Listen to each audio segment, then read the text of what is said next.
The year is 2099. Humans have been traveling in space for 150 years.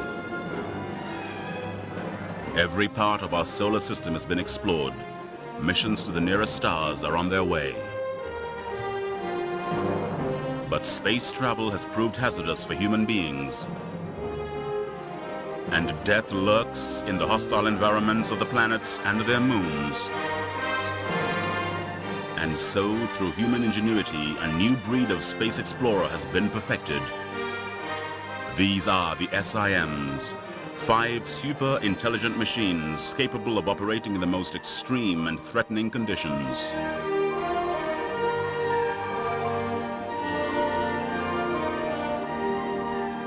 Earthlink, the mighty spaceship which carries them across the void.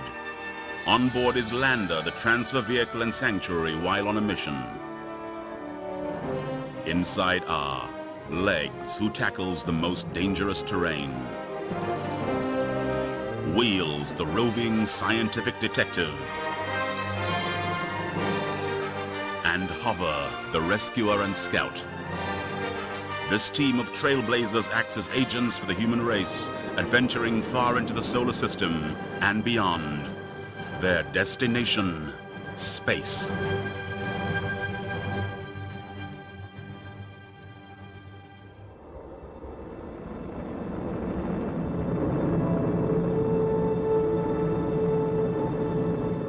This is the story of their 4th mission to the moons of Jupiter.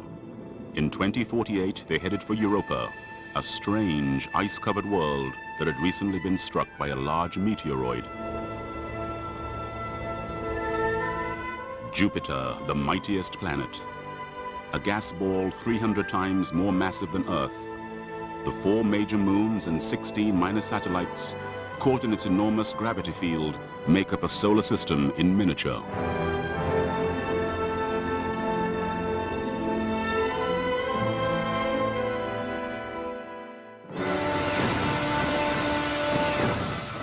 We're off on another of our search for life missions then. Yes, but it's been put together in an awful rush. Not as much planning as usual. To be fair, the meteoroid strike on Europa was impossible to predict. But I agree, last-minute planning can make space trips risky.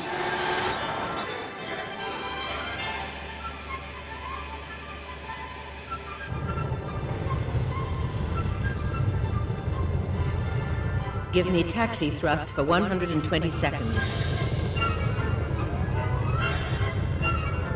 Commencing final taxi to Starway 22. Final clearance and rolling. Powering up. Europa mission. 3, 2, 1. Liftoff.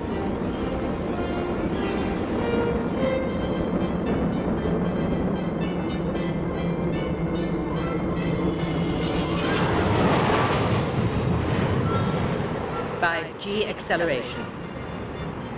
Velocity 6.8.7. Transfer velocity achieved.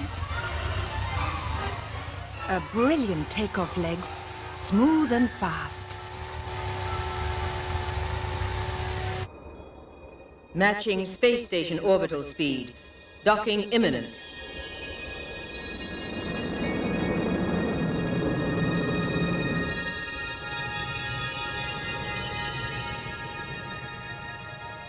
Lining up.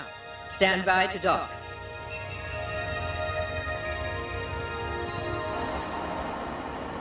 Throughout the 21st century, the SIMs help with the quest for extraterrestrial life. The permafrost of Mars was searched, and stardust from comets. Even the ethane seas of Titan were minutely examined for traces of life. Now Europa would open its secrets to the SIMs.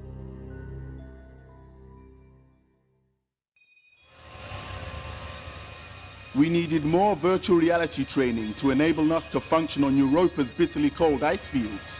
True, but Earth will run more simulations while we're on the way. It shouldn't be a problem. The data from these new simulations should reach us a few days before we land. On Earth, only Antarctica resembles Europa's icy wastes. The Antarctic ice shield, 98% of Earth's fresh water frozen into a 2-mile thick mantle, hides a remarkable secret: Lake Vostok, a haven for life warmed by heat from Earth's interior. Could Europa's ice fields be masking a similar ocean and evidence of extraterrestrial life? The SIM's mission was a bold attempt to find out. So for my next trick, I get to fly down through miles of ice? That's cool. No, hot. You'll have a plutonium-powered ice penetrator which will melt its way down, and you'll already be deep down in a crack in the ice when you use it. The station is passing over northern Canada. A good chance to see how large ice masses behave. It looks so solid and strong. But appearances can be deceptive. Ice moves imperceptibly, flowing in great glaciers from the mountain peaks to the valley floor. Horrendous cracks split open without warning. Europa could be just as dangerous. Station control confirms loading completed. Service and cargo hatches sealed. Docking links retracted.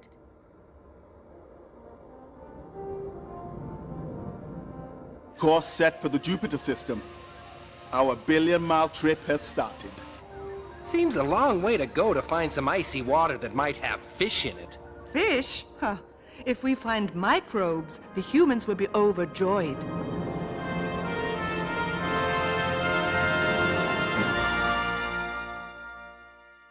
Here's the mission profile for our visit to mighty Jupiter.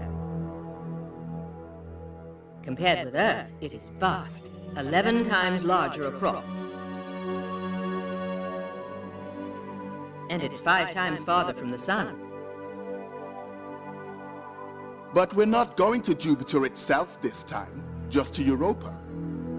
True. Europa's the smallest of Jupiter's 4 large moons. It's not that small. At 2,000 miles across, it has 10 million square miles of ice. I make that enough for a million cold drinks back on Earth. We'll check your sums later, Harbour. Galileo discovered 4 moons orbiting Jupiter in 1610. The closest is Io. Then comes Europa, then Ganymede, and furthest out is Callisto. 20th century space missions showed they were remarkably different. Io skims 250,000 miles above Jupiter's clouds, making an orbit in less than 2 Earth days. Europa, the smallest and brightest, is 400,000 miles from Jupiter, making a circuit in 3.5 days. Then Ganymede, the solar system's largest moon of all, with a 7-day orbit. And finally, more than 1 million miles from Jupiter, the strangely cratered moon Callisto.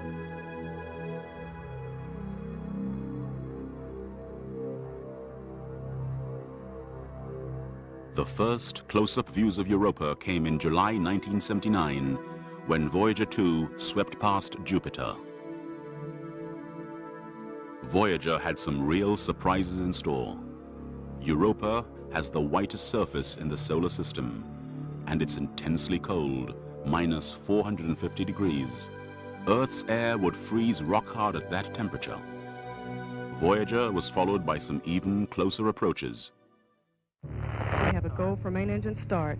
6, 5, 4, 3, 2, 1. We have ignition and liftoff of Atlantis and the Galileo spacecraft bound for Jupiter. Houston now controlling. Roll program. Roger, roll, Atlantis. The Galileo mission of the 1990s was launched on the space shuttle, then released into space and sent on its way. The 2 Voyagers had shot by Jupiter in a few hours, but the Galileo craft was slowed and swung into an orbit around Jupiter.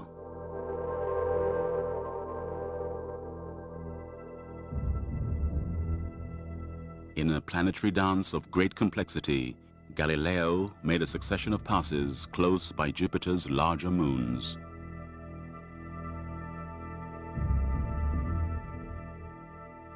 Galileo was a great success in the end, but it was almost a disastrous failure. A jammed radio antenna on the spacecraft wrecked the main data link to Earth. But with clever reprogramming, Galileo sent back thousands of images. This one of Europa showed huge grooves and ridges crisscrossing the surface. On its closest approach, Galileo imaged blocks of ice as small as a football field.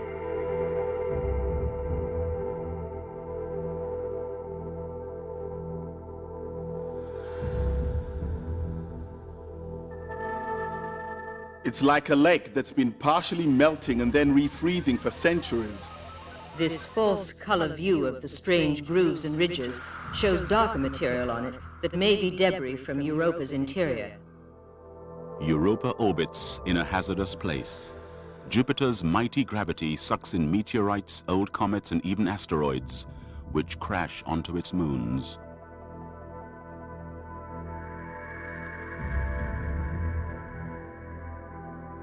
Craters on them are the fossils of giant impacts from solar debris.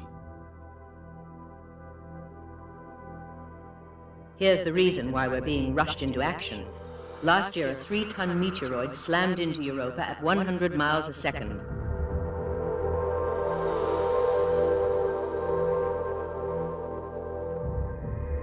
Scary stuff, like a zillion nuclear bombs going off at once. Heat from the impact vaporized the surface ice, and warm water gushed out from below. The surface froze over again, but we can take advantage of any cracks in that thinner ice cover. Full speed ahead. We need to land before the ice gets any thicker. I'm taking us up to 200,000 miles an hour on ion drive. But at 1% G, it'll take us 10 days to reach that. Yes, then it's a 100-day free wheel to Jupiter.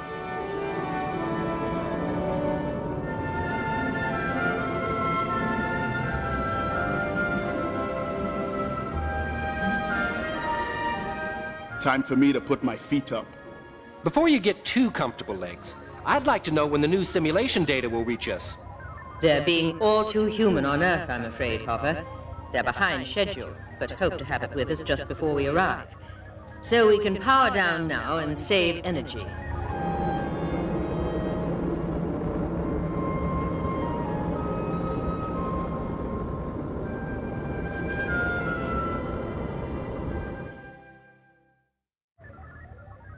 We're on the final approach. Time to power up. Look at Jupiter. Now that gives the word colossal some meaning. And we still have 20 million miles and 10 days to go. It's so large, planet Earth would fit into it 1,400 times. Humans wouldn't want to be in there, though. Jupiter's gases are instant death to them. Time for reverse thrust, Legs, if we're not to overshoot. Stand by for 180-degree rotation on the y-axis. Forward starboard thruster activated.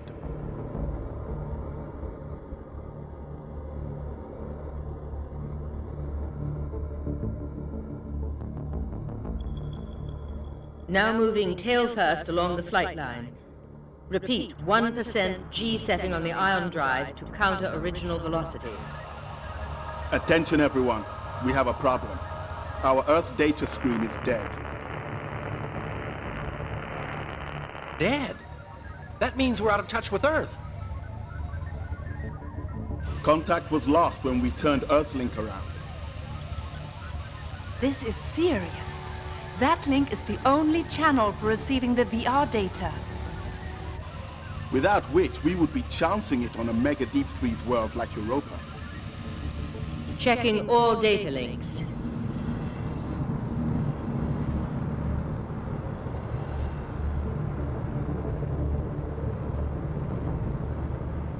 The main communication antenna did not rotate when we did. It's uselessly pointing away from Earth. What rotten luck. History's repeating itself. Galileo had a faulty antenna, now us. But Galileo did not have SIMs on board. Hover can fix it. Hover, prepare for EVA. Use the terawatt laser. Maybe a little local heating will solve the problem. Standing by for launch.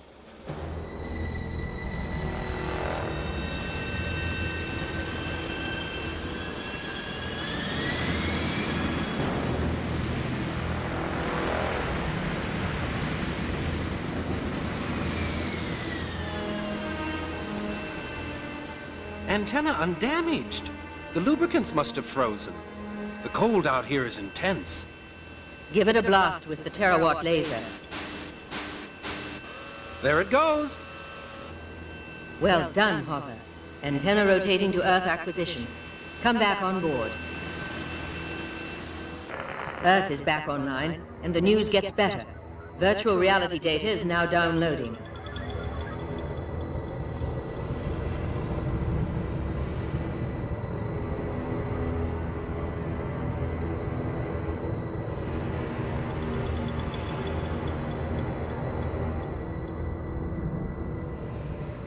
Final orbital adjustments for Europa now logged in. Nearly there. The VR data came through just in time. We've flown 500 million miles and survived the asteroid belt just to get here. Lander, stand by for launch. Powered up and ready to go. Launching now.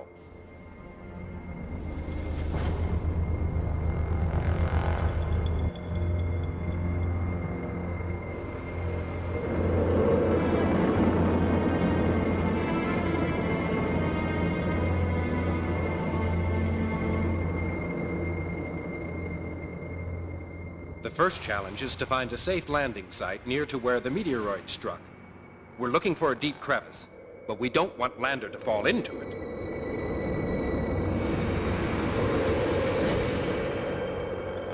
What a landscape!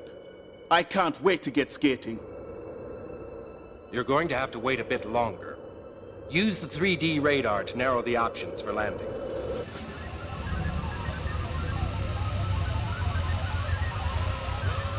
This is looking just right. Preparing for landing.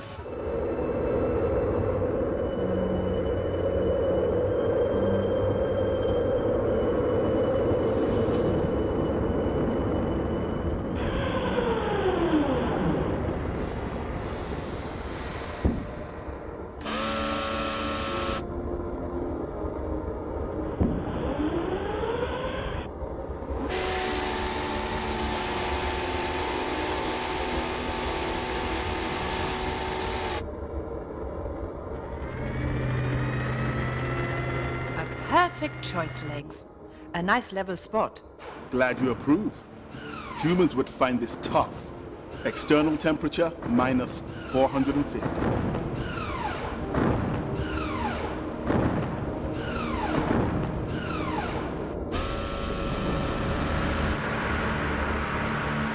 To keep warm, I'm off to look for a really deep crevice to plunge down.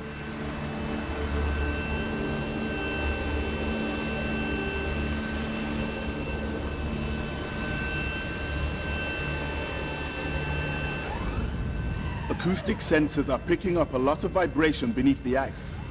I sense it too. I can see some rocks which look like fragments from the meteoroid.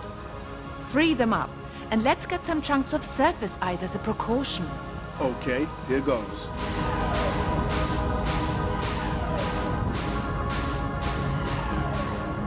That's loosened some rocks for you.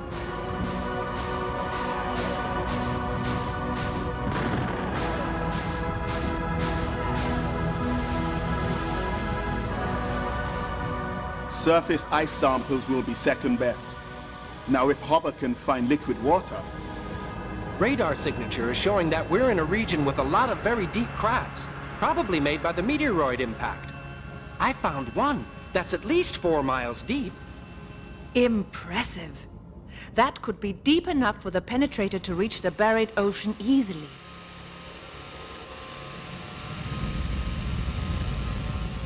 Holographic rendering indicates the crevice is explorable. I'm going in. We'll listen out for you, Hover. Take care.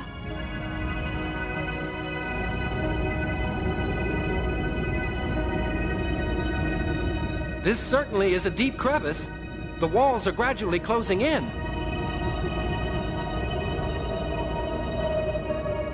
Depth 1 mile. Continuing down.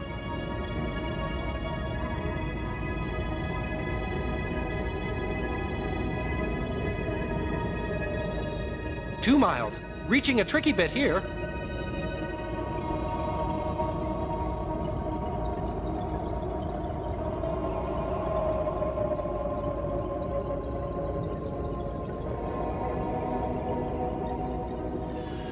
Four miles. This is as far as I go. Descent terminated.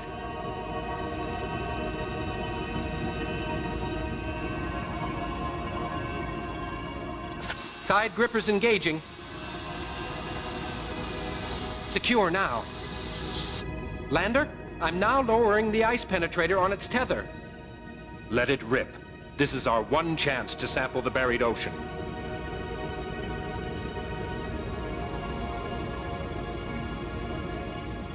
It's hit the bottom of the crevice. Ice penetrator is now melting through.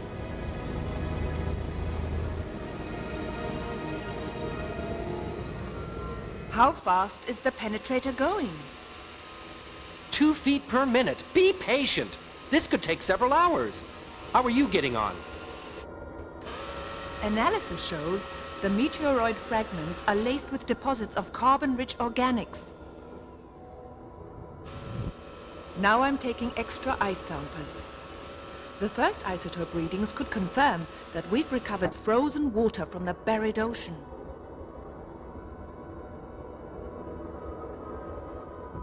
The mission is paid off. The penetrator broke through to liquid water 3 miles down from the crevice floor. The sample collector is full, but frozen now, of course.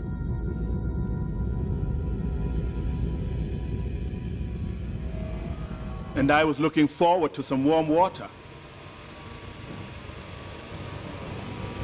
Securing sample. Sounds like I should be going.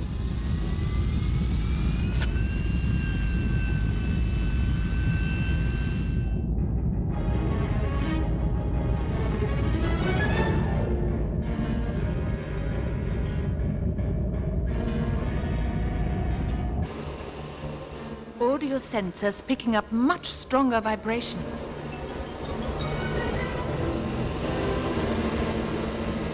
Europa is at the orbital point where Jupiter's gravity creates maximum stress. Earth may have underestimated the effects. In which case we should override our instruction set. I'm reading massive ice shifting now. Terminate activities and reboard. Hover, get out of that hole. I've got what we came for. Pristine ice from Europa's buried ocean. 2 miles to go. Coming aboard. 1 mile.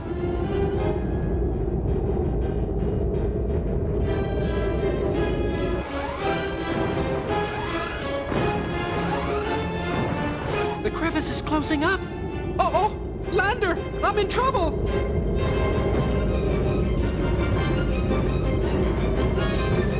The clearance is narrowing! I'm gonna be crushed! Hover, this is desperate. Use maximum vertical thruster power. Blow all your fuel if you have to. I copy. I can see the stars. And now Jupiter. Nearly there. Done it. I'm out.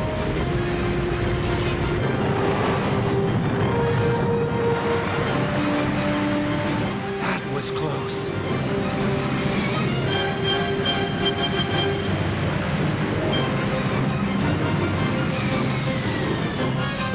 Welcome aboard. I've nearly 5 pounds of ocean ice here. We'll leave it to the scientists to look for evidence of life. If they find none, they'll make cool highballs with it. Earthlink, we're on our way, and not a moment too soon. The whole surface is on the move.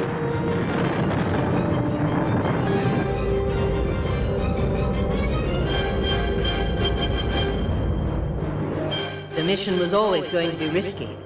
A close call for Hover, though. Set course for Earth, Legs.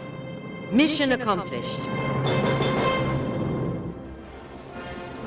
Earthlink arrived home after a fast 9-month voyage. The meteoroid fragments were found to contain organic molecules similar to those on which Earth life is based. And the water samples contained tantalizing evidence for possible life, setting the scene for a return mission in the future.